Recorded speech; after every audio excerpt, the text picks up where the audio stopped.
Ndewo. Hello, I'm Yvonne Mbanefo.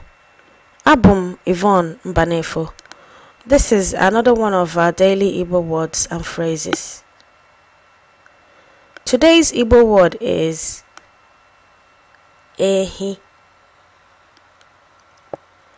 Ehi means cow. Learn how to say it by repeating after me. Ehi. Ehi. Ehi. You can only learn how to say it by practicing. As usual, we're going to look at some examples of sentences using the word ehi.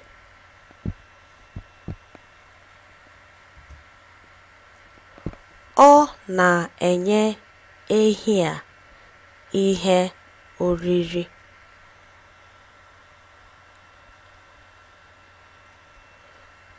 Ọ na-enye ehi a ihe oriri.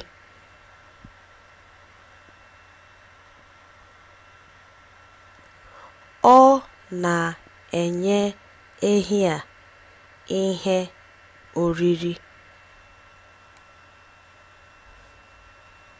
And again, ọ na-enye ehi a ihe oriri.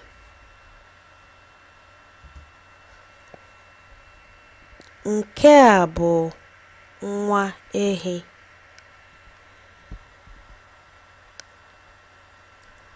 Nke a bụ nwa ehi.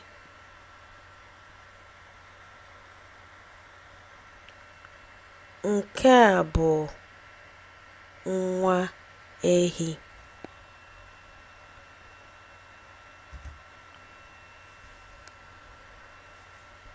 Ehi a na nwa ya kwụ ọtọ.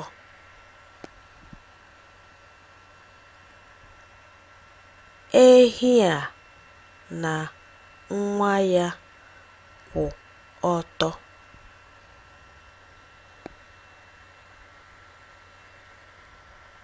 Ehi a na nwa ya kwụ ọtọ.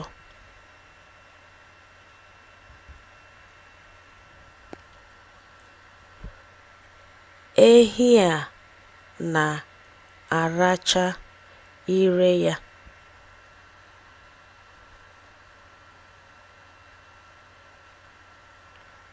Ehi a na-aracha ire ya.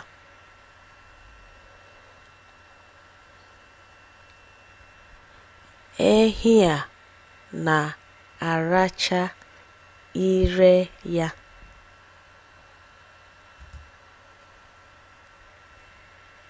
Ehi.